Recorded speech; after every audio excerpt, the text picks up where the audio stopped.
Welcome to another episode of Untying Knots. I'm your co-host, Lyndon. And I'm Angelica. And we are excited to bring you his side of the story. Look, if you guys remember, a couple months ago on season 2, we had Elle on our show. And Elle shared with us her side of her truth of her divorce. And the show went completely viral. It really did. What did you think of that conversation we had, Angelica?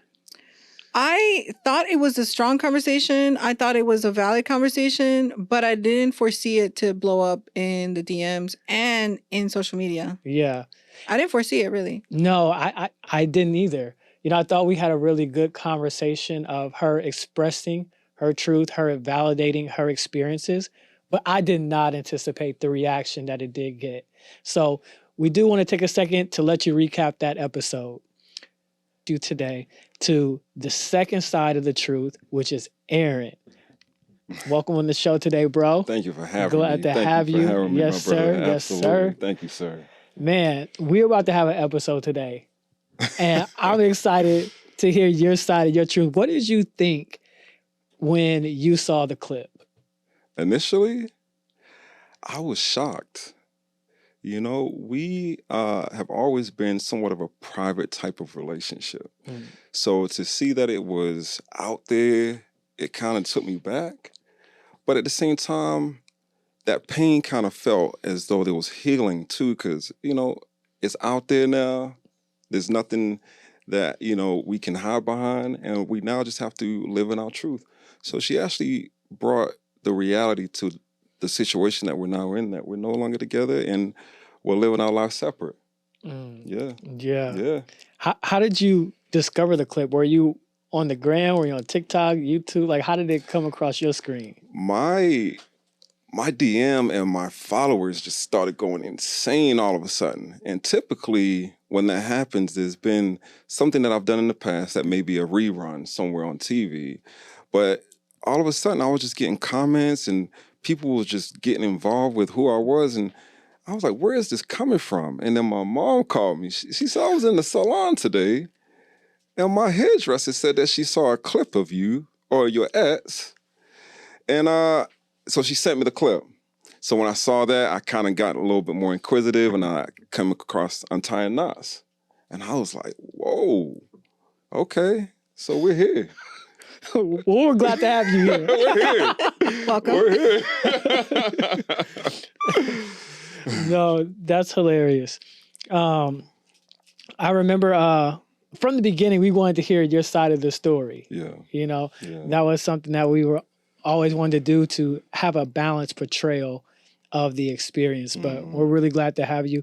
Introduce us, tell us who you are, where are you from? Yeah.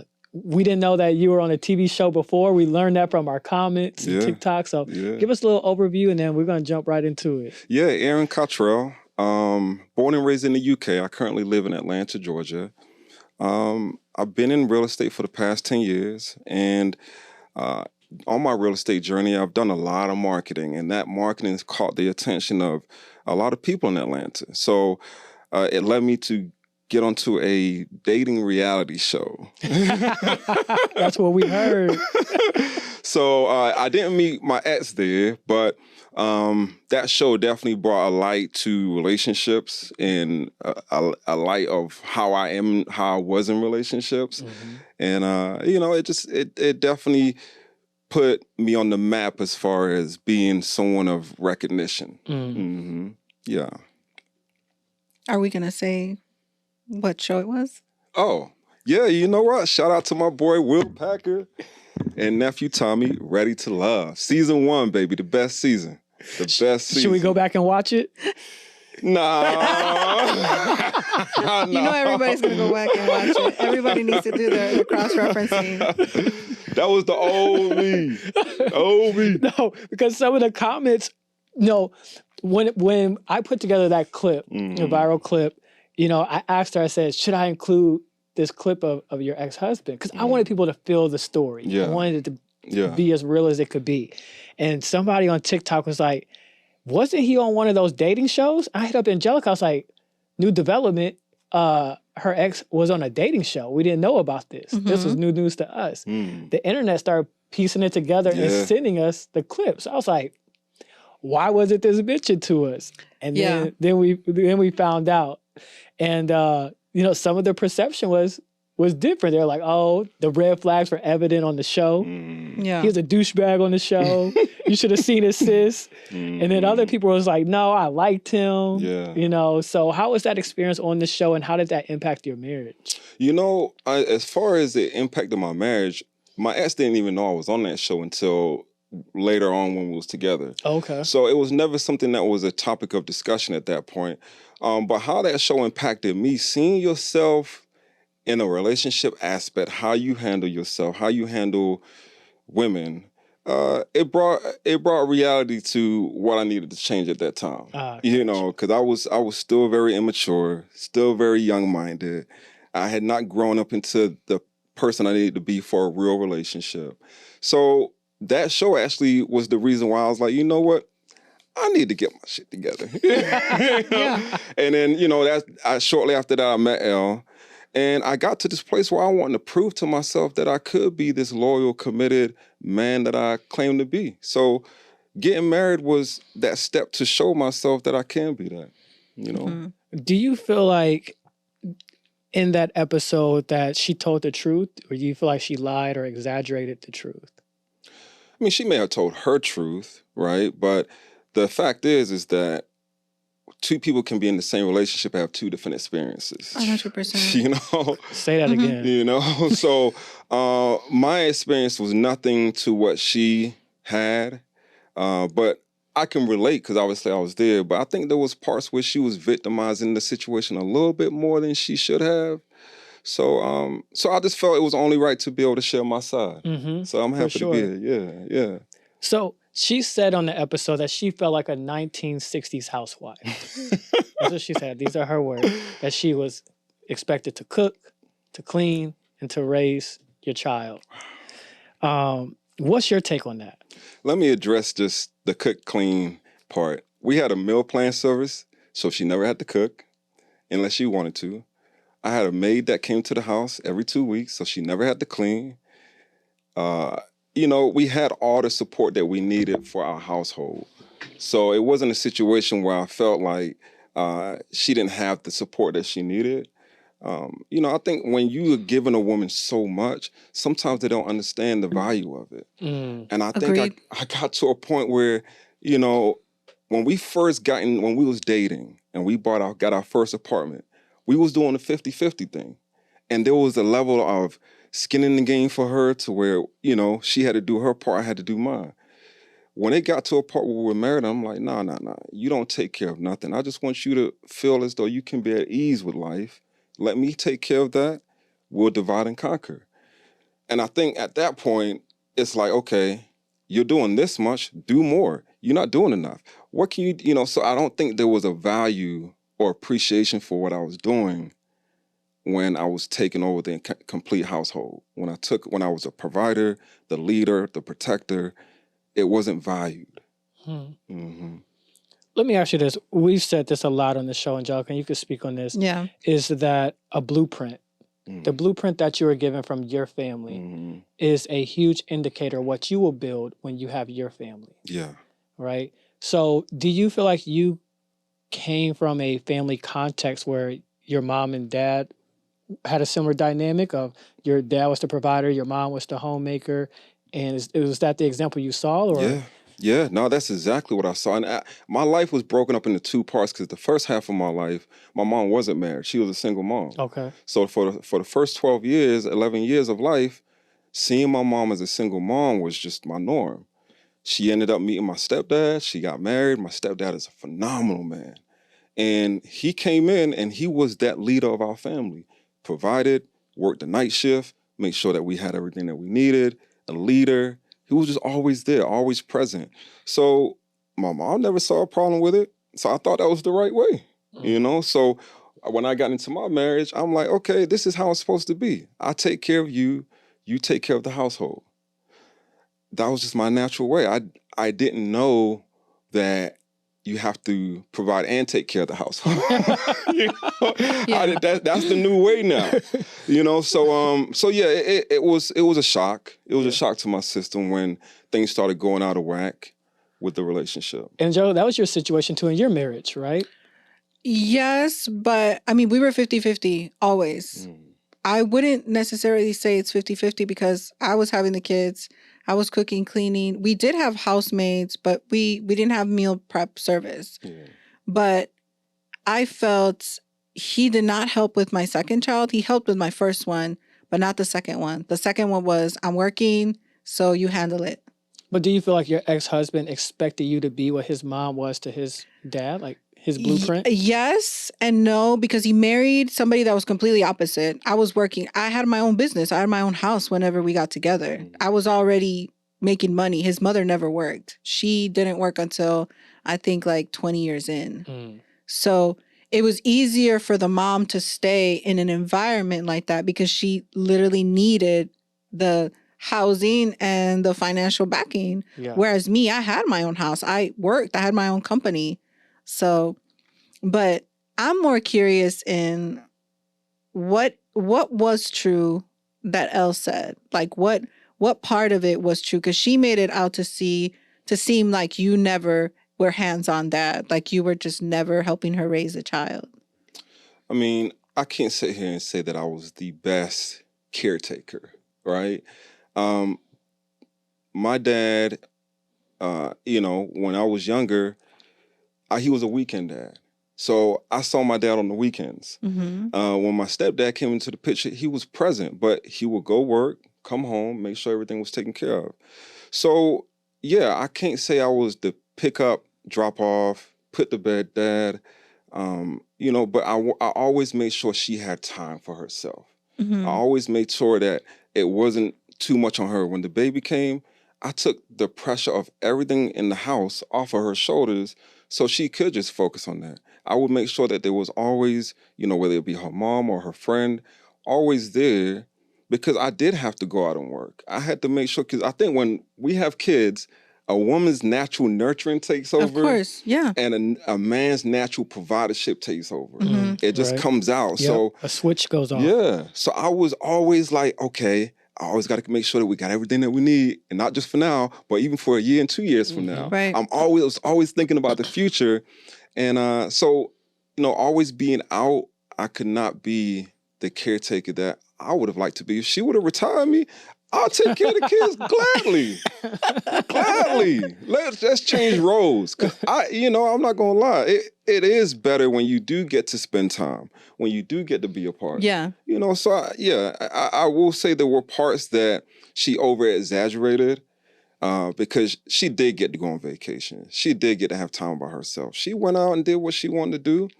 She wasn't locked into barefoot, in the house, not able to do. No, she had a life that's of her own. Yeah. Absolutely. And I could relate to that because when I was married, I had a job in real estate that was very high demanding, high pressure. And I traveled a lot too. So it's like, even though like I wanted to be around my kids all the time, it's like as a provider, I can't be here, at every practice, at every dinner. Like I have work to do to take care of the family. And I felt like that's the role of a husband. I used to tell my ex-wife all the time, like, man, I feel like you want a nigga that makes $500,000 a year, but works 4 hours a week. Like, which one you want? Like, because I could get a job at Aldi, bagging groceries, and I could be home collecting cards. But we're not about to live the lifestyle. Right. Or I could provide for our family. I could take care of you. I could take care of the kids, our future. But it's going to require me to be out the home. Like, which one you want? Right. Yeah. And for me, I was like, well, this is what I'm going to do because I thought this is what's best for our family. And as a provider, it takes you away from the home. Yeah. I feel like in the comments, there was this expectation that like he need to be there and changing every diaper and burping the baby. And not to say you were or weren't. Yeah. It's just that's not, to me, that's not the role. Right. That's not the role. Like, that's her role. Would you say so? Or do you feel like that's outdated? I did everything and I never complained. But I think that our life was set up, like I like the luxury things. So I never let go of my job because I like the luxury things. But I did grow resentful of my ex when our son was born and I was the one all night getting up, breastfeeding, and he was getting up like fresh as hell and going to work, and he's like, see you later. There was never, hey, I got to help you. He did hire his sister to come help. I will say that. We did hire his sister to come help. So, but he wasn't changing diapers at 2 a.m. He wasn't burping babies. He wasn't feeding babies. Like, he wasn't doing none of that. So I did grow resentful. See, I was doing that in the beginning part of our marriage. And by the time we had our second child, she was expecting me to get up in the middle of the night to change the child's diaper while she breastfed. But I was like, yo, there's no point in me waking up to do this. You do. You're already up. I need to get sleep so I can go to work. Yeah. And because I need to be at top energy levels to perform at work so I can take care of the family. I don't need to be waking up at 2 a.m. every 2 hours changing a diaper. Well, I will say this, and this is, I don't know if Elle said she was working at the time. Was she working at the time? At the same time? When she was taking care of the baby? I mean, working to provide, no. Okay, because she said she was working. No, she was not working to give or contribute to the household. Okay. Anything that she was working was for herself. And, I didn't lean on her, and I never asked her to contribute. I wanted her focus to be on our household so we can continue to grow our family. In my mind, I wanted to have a few kids. Mm-hmm. I didn't just want to have one, but when I saw how she was running with one, I was like, oof, nah. See, and she said that, she didn't want to be a mom. And that's kind of the shift. That was like, when things started to change for her. So did you feel a shift after you guys had a child? Yeah. I don't think we really had a true expectation of what it looked like after having a child. We never talked about it. I think there was just a lot of assumptions there. So I think I assumed that she would be able to put the family first. And I think that she assumed that I would be this guy that was just all hands-on with a baby. So I think our expectations were just all the way off. So when life really hit, it was like, just doing whatever. Yeah, neither one of us was who we expected each other to be. So did y'all talk about expectations? Prior, no. Once the relationship started and once we was there, we was already in too deep and we started to talk about it, Right. But it was just one of those things where we was both entrepreneurs. I mean, it's not a situation where I was just going to a job and collecting a check. I had to go seek out in order to make sure that I was providing. So it was a lot of pressure. Yeah. And I felt like if I was going to do anything at a high capacity, let me be good at making sure income keeps coming into this house, and if I'm not there at this moment, maybe as he grows, the roles will shift, because as a kid gets older, we need to shift situations where, okay, he's in sports now. I need to be there at the practices. I need to be his coach. So it shifts at some point. Yeah. Agreed. And I just don't feel like we had enough patience with each other to nestle down in where we were. Well, she didn't have enough patience. She didn't have enough patience to just nestle down because it was only going to be a little bit of a time before that role shift. Yeah. Mm-hmm. But she didn't see the big picture. She was just so focused on every day, and she was focused on herself and what she wanted for herself.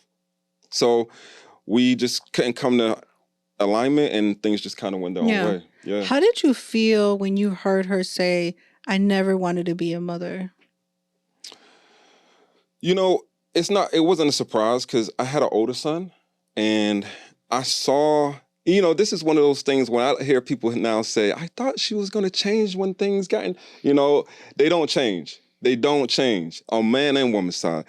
Or if they do, it's very minimal. So when my older son would come around, she had no maternal instincts about her. It would be when he got in the car, hi. When he got out the car, bye. I'm like, you can have get to know my son, you know what I mean? And, it was just one of those things where I was so in love with her. I didn't really see the faults of who she was, and I thought I could change her. And, it goes to your point, Angelica. She didn't want to be a mom. And when she got pregnant, I was like, ooh, maybe this may bring that maternal thing I've been looking for out of you. One would think. I mean, we're wired that way, yeah. Yeah, mm-hmm. But no, it didn't. If anything, she leaned more into who she was and who she wanted to be more than coming over to us being a complete family. Yeah. So what were the biggest complaints or the reason for the biggest fights that ultimately led to the divorce? So she felt as though her business was who she was, and, her business wasn't bringing in anything to contribute. So I had that at some point, after supporting this for a year and just seeing her make reels for a year, I'm like, all right, mama, you making all this social media reels, but what are we going to do to come together to build together? And when I stopped supporting that, that was a problem. That was the biggest problem. And then she wanted to have another child, and I didn't want to have one. Wow. And she got pregnant, and she lost it. And I felt like that was just like the breaking point. When she lost it, I was like, okay, well, I guess we're not supposed to have one, Yeah. And, business just weren't doing what it wanted to do for her. So she was always in a depressive state for business. Financially, she was taking out a lot of loans to help her business do what it needed to do. So there was just, it was layers to answer your question, Angelica. Yeah. It wasn't just one argument. It was just layers that kind of built up over time. Right. And we just got to that breaking point. I think the biggest thing for me, I had compromised my son. My oldest son came to live with us. I saw that the relationship with her and him wasn't where I needed it to be. The house and the energy in the house wasn't, the synergy wasn't consistent. So my son went back to go live with his mom. And I had to just kind of make that decision, let it be what it's going to be, because I needed my house to be at peace. So I felt like with me compromising that, I was out of compromise. Yeah. So I didn't want to give anything at that point. Mm-hmm. So when it was time to really nestle down and compromise, I tapped out. Mm-hmm. I was like, you know what? I've done enough to make this relationship work. It's time for you to compromise a little bit more. It's time for you to not be as selfish about what you want and come into what we need together. So she wasn't willing to compromise.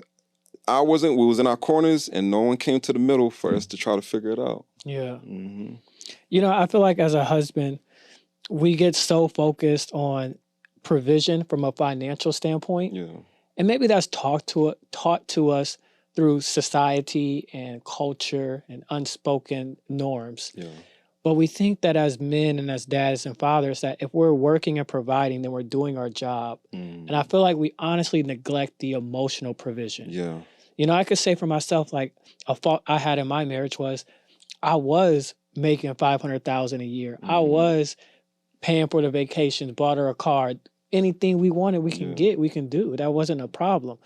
But I neglected my wife emotionally and didn't provide. I didn't really learn all that till after the fact. Yeah. Until shit got shitty. Right. Right. And then I started to think like, oh, well, now you need to, this is how you provide for a woman emotionally and manage her feelings and be sensitive to her needs and like pick up on these cues. I'm thinking, shit, money's in the bank, credit's paid for, just bought you a car, you got a new bag, we just took a trip, we got another one booked. What's the problem? Yeah. I'm here in the house. I gave you kids. I'm at practice. Like, what's the problem? Right. And the whole time I'm missing the emotion and the support. Yeah. So my question would be, where do you think you dropped the ball at in your marriage? What was your toxic contribution to your divorce? I think that you said it right there. I didn't continue to work on our relationship. I took that upfront intensity and thought that was gonna keep going all the way through. There's a point where that love and that passion and all that, it's no longer as strong as it used to be. Mm-hmm. So then you have to then put work into the relationship, and that's where I failed. I didn't put the work in. And when it was time to really put those understandings around her emotional needs and everything that comes with a woman, I think that I was just like you said, I'm doing everything that I'm doing. Is that not enough for you? Mm-hmm. And then a man starts looking like nothing is ever enough. And a woman starts saying, well, you're not doing what I need you to do. And there's just a misalignment that goes on. So that was my downfall. I didn't continue to prioritize her in the way that I used to when we first got together. Yeah. And you feel like the child changed that? Having a kid? Because your priorities? Yeah, the priorities, because, it becomes about the child more than it does both her and I. Yeah. So we kind of put ourselves to the back, and we didn't make time for us to just spend those special moments connecting. We went through some therapy, but the therapy was very minimal. That's one day a week. You still need to focus on everything during that week outside of that. Yes. You know, so we had a great hour session, and the therapist was like, well, you guys are doing great. And then we'll get off the session and shit ain't what you thought it was. Right. You know what I mean? Everything goes left. Right, for real. So it was just one of those things where I should have worked on and put more effort daily, doing the daily things that she needed me to do, instead of feeling like what I was contributing was enough. Because that's where I stopped at. Yeah. Yeah. So post-divorce, you know, what's been your dating experience? You were on the show, right? You know, you came out of this situation with your ex-wife. You back on the streets. You know what I mean? You know, you got a nice physique to you, you know, good smile, all that stuff. We know the hose is at you, you know? So, like, what's it been like? And do you feel like women want to be wives, or do you feel like they just want a partner out of convenience? And Angelica, you can speak to that too. What do women want now? I'm a different breed because I think I want different things now. I don't necessarily want marriage. Like, I don't want to sign no papers. I don't even want a ring. Don't spend money on a ring. Like, let's buy a business together. I look at now relationships like a partnership. Like, show me loyalty and provision. But when I say provision, like, I'm not talking about provide for me financially, because I got that. But I need you to show up emotionally. That's what I'm looking for now, because I did not have any of that in my marriage. Because, okay, so going back to that point, in the comments, people are like, what did Aaron do wrong? Like, I thought the guys were like, well, isn't that what y'all wanted us to do? I thought you wanted a guy who make money, took care of everything. You weren't going 50-50. You could do what you want, have your little side business. Yeah. So, like, is that what women actually want? Well, because that seemed to be a problem. It wasn't good enough. I think with their situation, my situation was different, but I can relate to Elle a little bit that the emotional was probably not there. Like, I think a man says, all right, you're a mom, you had a baby, deal with it. Women go through a lot emotionally while having a child, like hormonally, emotionally, physically, and then a lot of us deal with postpartum depression. And I feel a lot of guys don't know how to deal with that, which goes back to the emotional. And sometimes we go crazy. We do go crazy. Lack of sleep, lack of eating, lack of support. And also, when you're at home with a baby, you don't have any adult interaction. It's you and the baby. And you kind of lose it a little bit. You get a little crazy. So when your husband comes home and he's like, everything good, you're literally like, got the baby, and you're like trying to, can you take this baby so I can breathe a little bit? So, because I felt like that too. When as soon as he walked in the door, I'm like, oh my God, please take this child. Like, this child has been stuck to my breast this whole day. And you feel like that was postpartum depression? I think postpartum depression happens when you just feel like you don't have any help. You feel helpless. You're like, oh my God, this is so overwhelming. And for some women, it's a little bit stronger than others. But I think the men lack the emotional support. But I don't know if it's because you guys don't have it, or maybe you're not wired to provide that because you're so busy, like you said, bringing in the bacon. Like, you're like, I got to keep the bills paid. I got to keep the mortgage paid. And so I think you guys focus on that, which is the provider in you. But then you kind of forget, oh, well, I still have to be there for my wife, ask her how she's doing. You know, how's your mental state? All of that. I love that point that she made, Lyndon, Angelica, because you're right. I feel as though there's a part, like you said, it's hard for men to get that. I feel like there's a part where a woman also has to be a lead in the relationship and be able to conduct this man to get what she wants out of him in the support.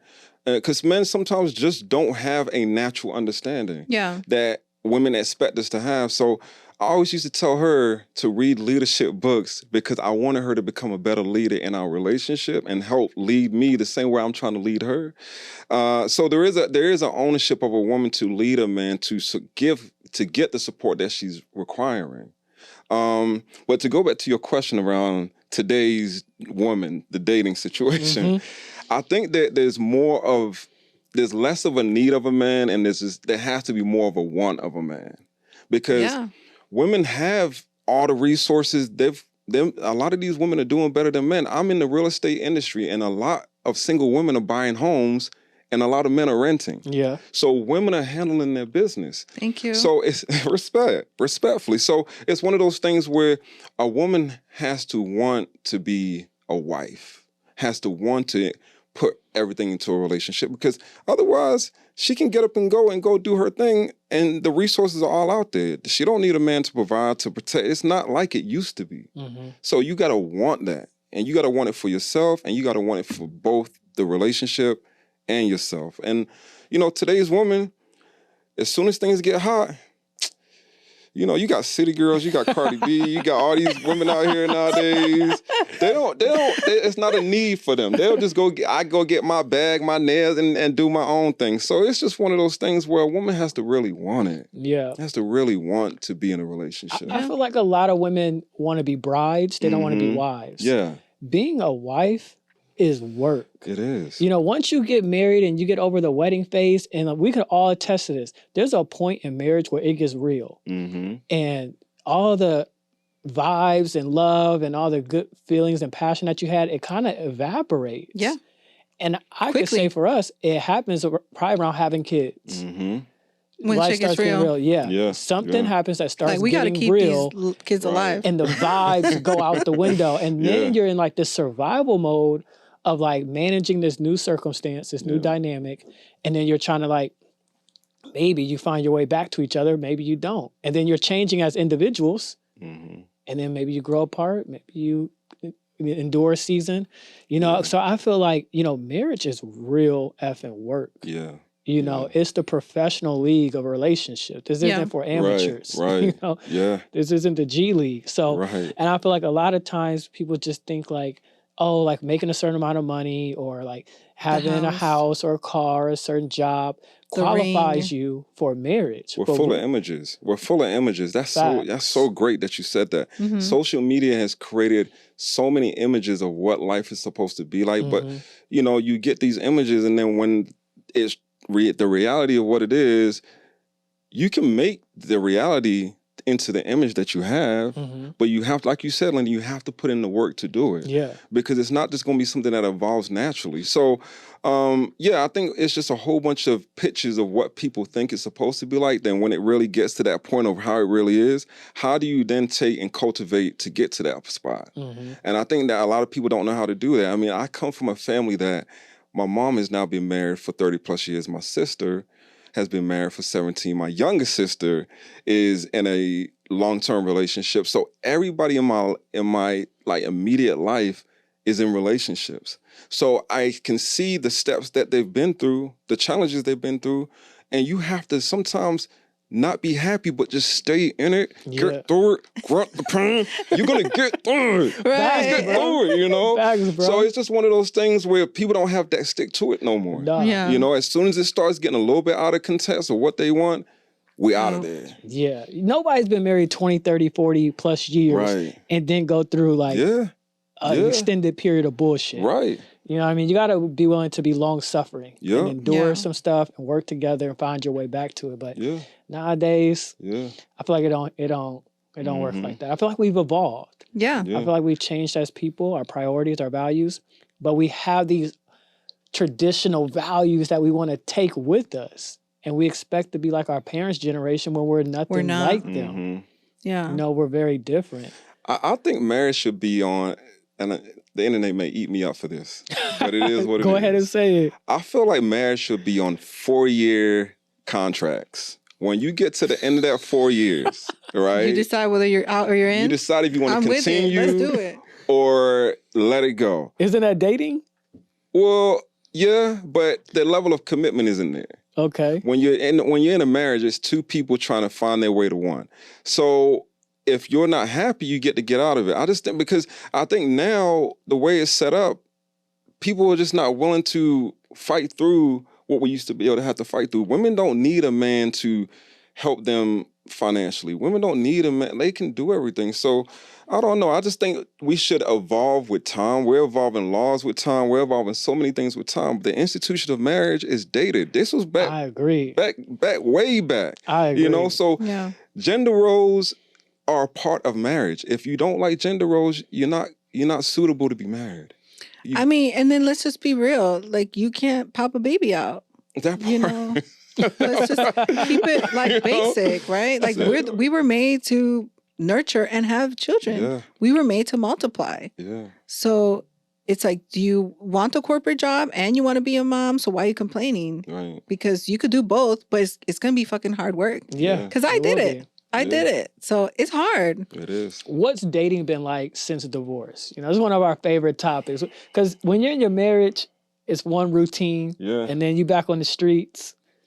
And I know you got a warm welcome when you got back to the streets. It was Jordan coming back. God damn.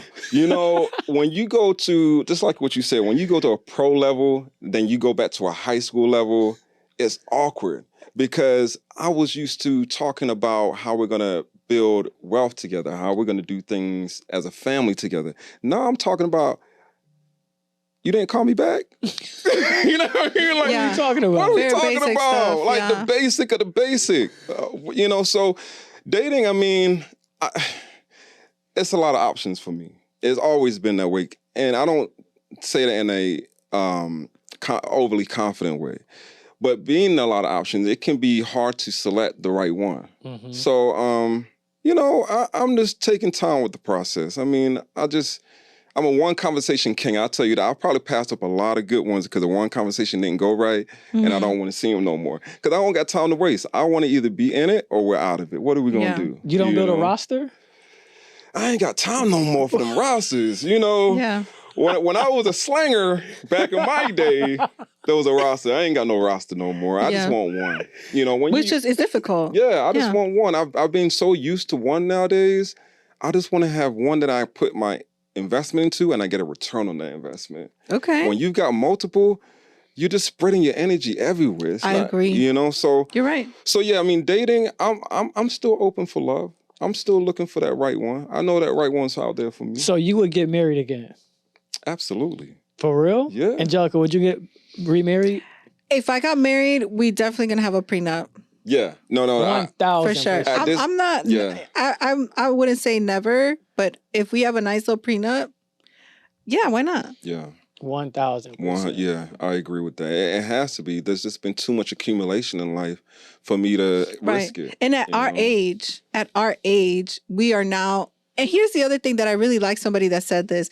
These were our starter husbands and wives. Yeah. These were the starters. So this is like the Nissan Sentra you got. Right. Now we looking for the Benz and the Lambo now. So give me that Bentley. right. You see what I mean? So you got multiple cars, right? you got multiple whips for different occasions. You can only drive one though. At a time. Look. A great philosopher once said, Floyd Mayweather, he said, one woman is too close to zero. I know about that one. Is he right?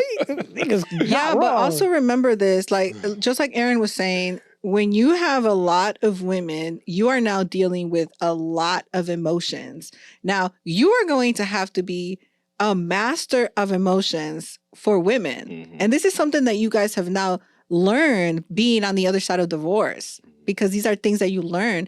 But you know, when you're 20, you're not really dealing with this stuff. You're like, whatever, she gets it, everybody getting it. Yeah. But when you get to a level of maturity that we are at, we are now spit out the other side of divorce. You start thinking, how much emotional bandwidth are you willing to give? Yeah. Because that will drain you. Yeah. I mean, dating after divorce is a totally different experience because going through that marriage has totally changed your perspective on relationship. It's changed your expectation. Yeah. You know what you do want, what you don't want, what you will accept, what you won't tolerate. Right. You have kids, so now you're thinking about like a co-parenting dynamic. Yeah. You know, it's a totally different mindset than never been married, not having kids. So let me ask you this, Aaron. Yeah. Do you like dating women who have been married and have kids, or do you prefer women that have never been married, no kids? You know, that preference isn't something that's big for me. I mean, as long as a woman can be around my boys and know how to make them feel a part of us, I'm okay with it. You know, does it help if a woman does have kids because that love is already understood? Absolutely.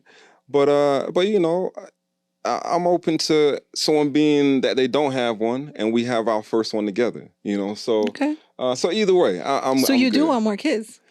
Yeah, I would like to have one more. Okay. I do want to have a family. I want to be able to raise my family. I want to have a household. Yeah. That was always what I wanted. Even when in my last situation, that's what I was hoping to have. So yeah, I do definitely want to have a family. That means a lot to me. Okay. And how old are you? Jeez, how old am I? How do I look? That's what y'all asked. Y'all asked I'm going to say 35. Close enough. I would think the same thing, mid 30s. So I just turned 41. Oh, Oh, wow. bro, I would not have guessed that. Oh, so see? Okay, Yeah. so... Okay, so would you take a woman 21, 31, 41, or 51? I can go 31 all the way up until about, I say 37, 38 is where I'll stop. So 20s is too young. 20s is way too young. Okay. Yeah. 51. I'll go 29, 28. If they're in that area, I could do that. So know? what do you date women your age typically, like in their 40s? I haven't. It's really been, I mean, even my last situation, she was 5 years younger than me. But yeah, typically younger women are the ones that I'm attracted to and are attracted to me. Yeah. Mm-hmm. Yeah, I haven't. But I would, if there's a cool girl out there that's got something on it, hey. Let me stop being silly. His DMs are open, ladies. DMs are open. Please hit him up. He is still looking for love. I'm being silly. He's still looking for love. I asked that because we always have this ongoing conversation of like, what men desire. And last night we're on live on IG Live. We were talking about natural women versus enhanced. What would be your opinion on that? Do you desire a woman who's natural, or are you okay with a woman who has some enhancements like the BBL, the boob job, the lips? That's a great question. I've never even thought about that. Because it's so popular, I wouldn't mind either one. If it was a situation where she was enhanced, I'm okay with it. If not, but then again, I do like boobs, really nice. So she gotta have some thickness somewhere. Yeah. You know what I'm saying? I don't just want to, you gotta have something somewhere. But I mean, at the end of the day, as long as she's a good woman on the inside, the external will be taken care of. Because we were having a conversation of like self-worth and insecurities. And I was saying how, most men desire like women that are natural. Like they're not really always into like the fake hair and getting the lips done and the BBL. It's like, and I felt like women kind of do that in competition with each other. I think it is because when men are just kind of like, I actually like her when her hair ties, chilling with no makeup on. That's when you the prettiest. I hope you don't take it wrong. Right. with the bun up, no makeup. I love it. Yeah. We love like when she just in her natural element. Right. I'm telling you, it's a vibe. That is so true. It's a vibe. That is so true. Yeah. Yeah. But also, let me ask you this. Do men think about the emotional status of an enhanced woman? That's a great question because that there's going to be something emotional that you're going to have to take care of if they're looking to give something on the external to present. But no, I don't think we do. Not at all. I don't even think we even think about it. Yeah, because think about it. An enhanced woman is a woman who was initially insecure in her own skin, so she enhanced herself, and 10 out of 10 times it doesn't help. It actually makes it worse because now she's like, okay, I look how I want to look, but I don't feel how I want to feel. Because now you get all this attention that you wanted, but now it's too much. That is, that's interesting. You're right about that. There is something that comes with that. But no, I don't think we care. As long as you look good, mama, come on. I agree. If the package is right. But then look what happened in your marriage. Yeah. Nah, if you focus on the external too much, it will come back and bite you. There has to be that internal that matches or even outshines what's going on the outside. I agree. For sure. Yeah. I agree. Yeah. To me, there's nothing wrong with an enhanced woman. It's just like being in tune with yourself and understanding maybe when enough is enough. I think the problem becomes like you're never satisfied. Right. You're never pretty enough. Right. It's always another procedure or treatment you need to get done to fix something. Yeah. That's to me where it becomes like the trouble with it is that like you keep doing this and you're not really fixing the issue because the issue can't be fixed by a doctor. It's a heart internal thing. It's a soul thing. That is true. But if you want to, get that booty up, them titties perked, You get know that what I face mean? done. Like, do your thing, mommy. Yeah, that is Do true. your It was thing. funny you said that because there was someone that I was talking to, and then she didn't ever want to come on FaceTime because she didn't have her lip fillers or You eyelashes see what I'm saying? and You makeup. like, just and I'm get on. You like, girl, just get on. It's all Wow. right. right. Well, yeah, we talked about this, how there's girls that sleep with makeup or they don't want to do the sleepover because they don't want you to see them what they look like with no makeup on Right. because they just have so much on it. Yeah. Then we talking about that Yeah. girl on TikTok that Yeah. looks crazy and then she looks like a freaking model Yeah. after her makeup and lashes and teeth and Right. all the things. So Yeah, that's true. That's a good question. That's a real good That's question, awesome. Angelica. So, look, last question before we wrap up. Yeah. Would you ever get back with Elle? Oh my gosh. You know, if I'm just giving a straightforward answer at this time, absolutely not. But however, when you have a child with someone, there's always that love that is connected to that person. You know, so if the circumstances aligned, anything can happen. Mm-hmm. But you know, just of who I know of her as of this moment right here, we're not a good fit for each other. Yeah. You know, And there's but nothing yeah. wrong in saying that. I've always felt like, you know, our exes, were they meant for us till death do us part? No, we thought they were when we got married. Nobody thinks they're getting divorced, but yeah. they were meant for that season of your life. Mhm. You know, and if they're meant for another season, Yeah.